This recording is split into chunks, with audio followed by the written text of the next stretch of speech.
For centuries, the alien king Zarthar ruled the galaxy with a cold and merciless grip. His empire stretched across the stars, crushing civilizations and enslaving entire species under his control. His army, known as the Zircon Horde, was feared throughout the cosmos. With the power of advanced technology and an army of ruthless warriors, Zarthar seemed invincible. His fleet of warships dominated space, and his genetic engineering had created an army of terrifying soldiers. The Zircon were genetically modified to be faster, stronger, and smarter than any creature in the galaxy. Their strength made them nearly unstoppable. Entire planets had fallen under the Zircon rule, and Zarthar's reach extended farther than anyone could have imagined. Yet, in the depths of space, hidden on a long-forgotten world, lay a dormant threat to Zarthar's empire, a threat that had been asleep for over 1,000 years. The humans, a once thriving species on Earth, had gone into cryosleep in the final years of their civilization. They had developed a technology capable of stasis, allowing them to survive the slow death of their home planet. As the years passed, their frozen ships drifted into the unknown, eventually landing on a desolate planet far from the reach of Zarthar's empire. The humans had been forgotten until now. When their cryosleep chambers finally activated, the humans awoke to a galaxy under the control of an alien overlord, but they were not afraid. The humans were not like the other species Zarthar had conquered. They were resourceful, intelligent, and resilient. They had survived the end of their world, and now they would fight to reclaim the stars. Captain Alana Mitchell, one of the first humans to awaken from the cryo chamber, looked around the darkened control room of the ship. She was disoriented, but there was no time to waste. Her team was already beginning to stir from their stasis pods. She quickly activated the communication system, sending out a distress signal. But instead of asking for help, Alana made a bold declaration. "We've been asleep too long," she said, her voice steady and filled with determination. "It's time to take back what's ours." As the human survivors began to regain their bearings, they quickly realized the magnitude of their situation. The galaxy was under the oppressive rule of Zarthar and his Zircon horde, but instead of retreating, they chose to rise up.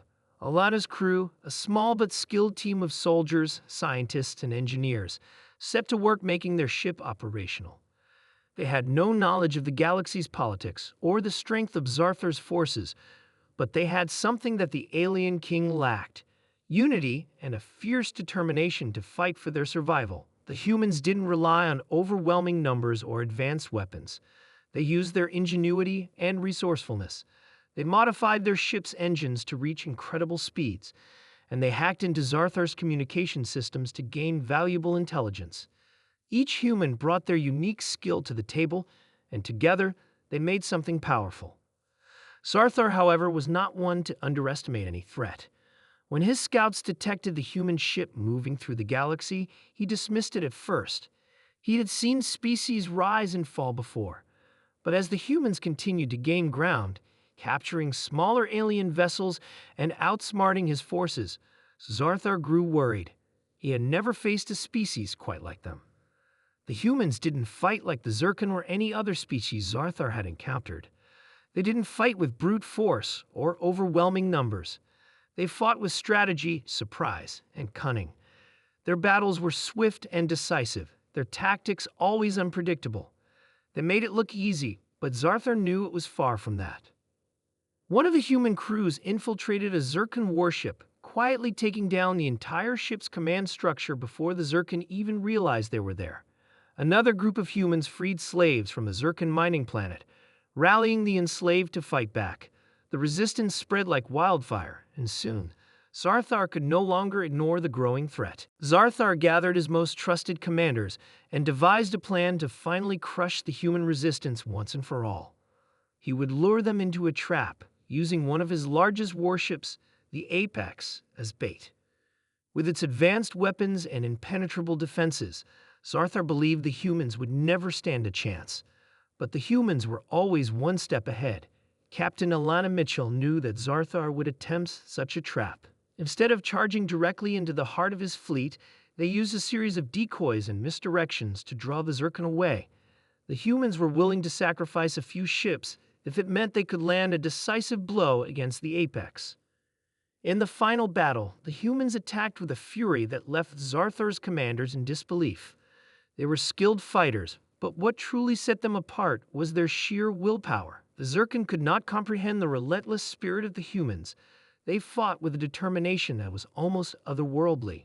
The apex was destroyed, and Zarthar himself was forced to retreat, humiliated by the unexpected power of the human resistance.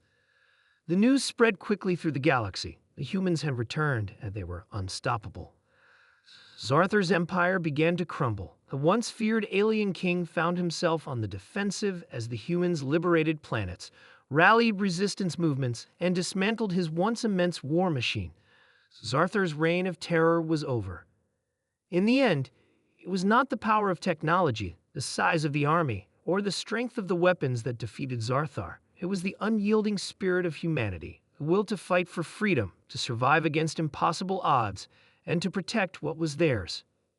And as Captain Alana Mitchell looked out at the stars from the bridge of their ship, she knew that this was only the beginning. The galaxy would never be the same again.